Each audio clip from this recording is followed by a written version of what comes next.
All right, everybody, this is for procedure 1. And in procedure 1, we're going to measure the resistance of all these different resistors. And of course, they'll be color coded so that you can coordinate your measurement with the what's expected value.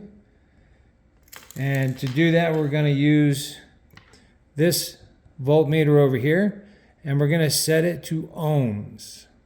Right? So ohms is how you measure resistance. And so we'll just start with that. And so I'll just show you one, and you can do the rest. You can see the readout here on the screen. Right now it says mega ohms. And why does it say mega ohms? Because the resistivity is very high. Because why? There's nothing in between here, right? There's nothing to conduct the electricity from one terminal to the other terminal. And so we end up with nothing. Now, if I put these together and short the circuit, then you'll see the resistance goes way down. And now we're at 13 ohms, 20 ohms, whatever it happens to be. I could put them together like that. So there you go, 0.1 ohms, 0 ohms. So there's virtually no resistance when you actually short the circuit like this. However, these guys, as we talked about in class, are designed to resist current, right? And they're designed to do it by making heat.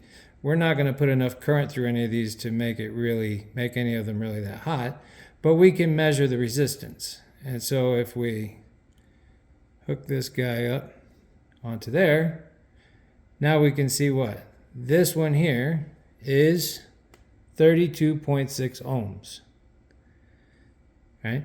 Now this will vary from resistor to resistor, but there's a specific tolerance that we can allow for that, and that's given by that last code on the resistor. All right, and that'll be for the resistor part. Then for the wires, right, we have these wires. And so what's the difference that we see here is we have the same material 3 times, right, or 4 times.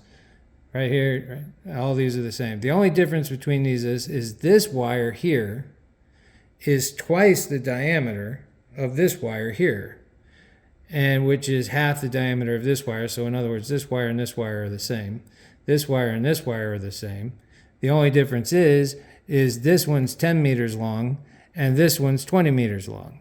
Same with this, 10 meters long and 20 meters long. So we can measure the resistance via the actual geometric dimensions. And so if we start with this one, we just clamp our clamp onto one and onto the other, and you can see that this first set, right, this first larger wire is going to have a resistance of what? 0.7 ohms. Okay, and so then you would write down 0.7 ohms and you would go on from there. And so this will change its settings. You have to watch down here on the bottom. Right now it just says ohms, but there might show up a K or an M, right? So kilo ohms, mega ohms, milli ohms. So you could have all those different readings. So just be careful, make sure you pay attention to that. Okay, and so that's the resistance part that we're talking about in the beginning. And now let's move to step 2. All right. So now that we've got the first part done and we've measured all the resistances and whatever, now we have to come and we have to actually use the Pasco to measure the resistance. But this time we're going to be measuring the resistance of the resistors using the current and the voltage like we talked about in class. So what does that mean? So we've got to hook up the Pasco unit. And so turn that on, hook the current sensor, which is this piece here, into analog input A, analog input A. Then hook the 2 patch cables into the output generator over here and bring them and hook them to your board here. And we'll be using this board to do all our measurements with. And so use the provided wires that I gave you and unscrew this top. There's a little hole in there. Stick the wire through the hole and then screw it down to make sure that it's nice and tightly attached to your current sensor. And then bring your wires over here and attach your current sensors wire to each of these. So we'll be on the same one as this, so this will connect to that, and it'll go through the current sensor and come back, and then it'll come back to here. And so at this point, what's going to happen is we're going to go from here, and then the current's going to keep coming back through this resistor here, back to this, and then back to the thing. And so we complete the circuit going through here. And so we can measure voltage in parallel. We can measure resistance in parallel, right? Because we can just hook to two ends. But current has to actually run through. So that's why we had to build the circuit like this. So the circuit comes, it comes here, and then it runs through the current sensor and then back. And so that's how we have to do that. So this is the setup. We have everything set up now, and everything's good. I put my resistor in here across this, just some resistor that I grabbed out of the bag. And so now let's go over here and let's open up the capstone program. Okay, there we go. Remind me later. And let's click on the hardware setup on the left-hand side over there. And now you can see we have the Pasco unit here. And so click here, and we're going to select here, we're going to select output voltage and current sensor. You see that there? And so now we have and we're telling it on this particular port 1 over here, that's what we have. And so now over here on the analog channel A, let's click that, and there we're going to click on the current sensor because that's what we have plugged in there. And so now we can see down here we have the output voltage sensor and we have a current sensor, and it's telling you what channels they're in, which is perfect. So now let's go to signal generator, which is again over here on the left-hand side. And so from here, we don't want to use a sine wave. We want to use a direct current. That's what we've been talking about. Like things like batteries, they provide a direct current.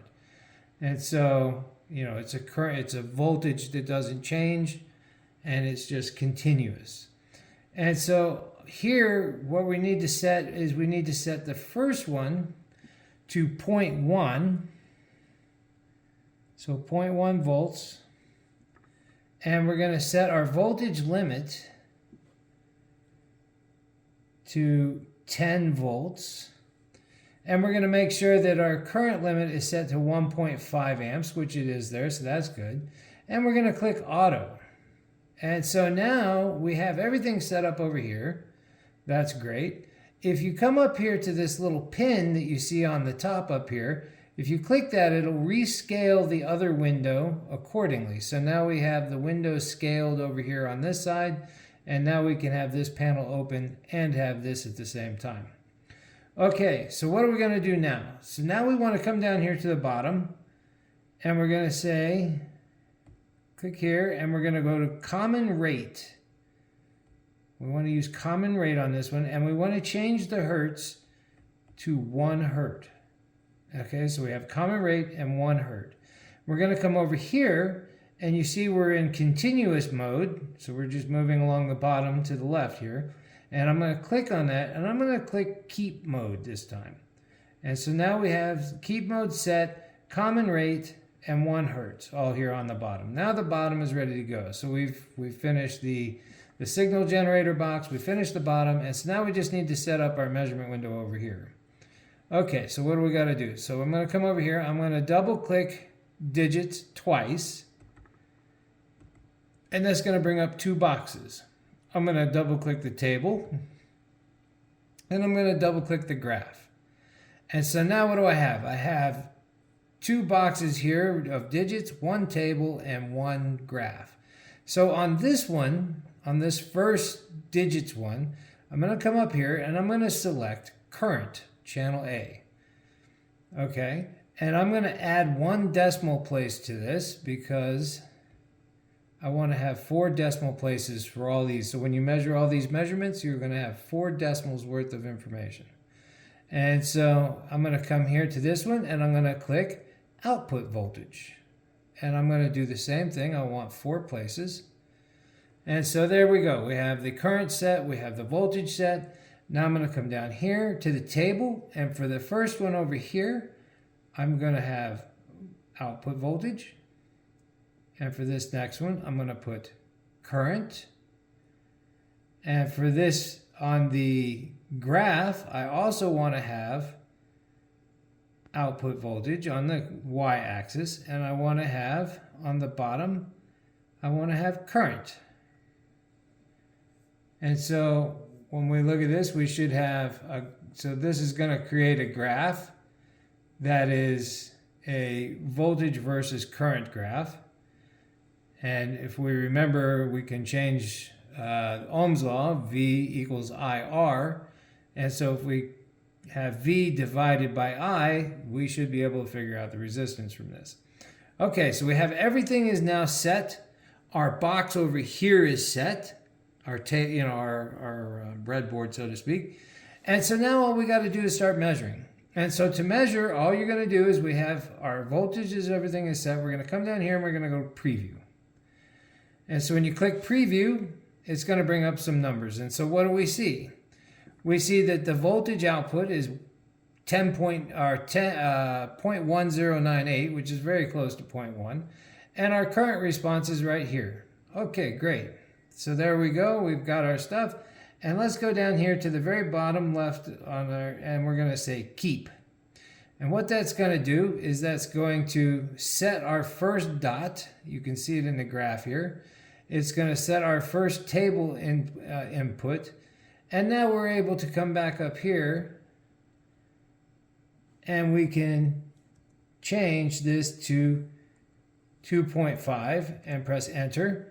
And we should see the voltage change. So it's a little above, but that's okay. So now you're going to look at this. It's stabilized out. And let's go ahead and keep again. Okay, and then you're going to come up here and we're going to do 0.5 and enter, and that'll ramp up to 0.5. And so we can come over here and we can say keep. And as you can see, the current is slowly going up. And so let's go up here again to, I think this is, now we go to 1 volt. 1 volt, enter. And now we see that this is settled in nicely. Let's go ahead and keep. And then we'll go, and I'm only going to do one more. I'll let you guys finish all the other ones. I'm going to close that, and we're just going to go to 2. Enter. And I'm going to press keep. All right, so I only did a few. Now I'm going to stop my recording. You guys will have to do them all. And so what I'm going to do over here is I'm going to come to my graph, and I'm going to click this one here that's going to just bring the data. Highlight that, it's going to scale the thing to the data. So now you have the inputs for your table, right? So you can just put these, you can copy and paste this into the lab report, that's fine.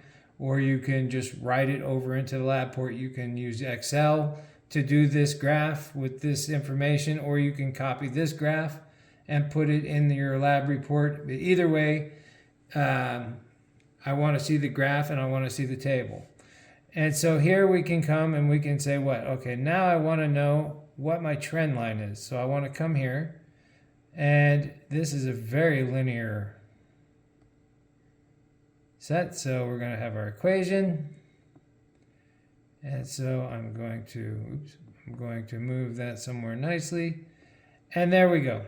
So now we have our equation of our line. We have our points spread out on the graph, and we have all the information we need. Now you'll have a lot more data points, right? Because you got to go all the way to 4 volts or whatever, 5 volts.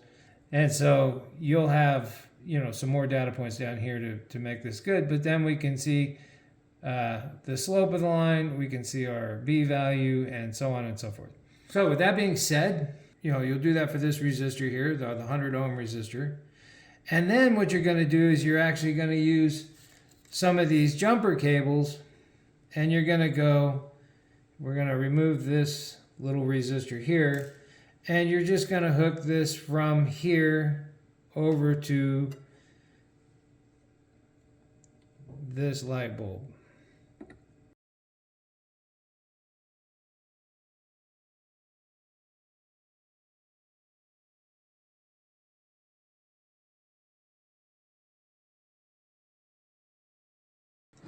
All right, so what do we got? We've got the circuit now. We're coming in, right? We're coming into here. We're running through the current sensor back to here, and then from here to the light and back.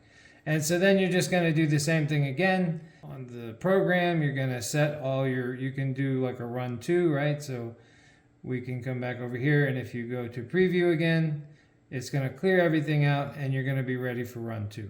And so there you can see the first dot would be there, and we can see, look at the light bulbs lit up here.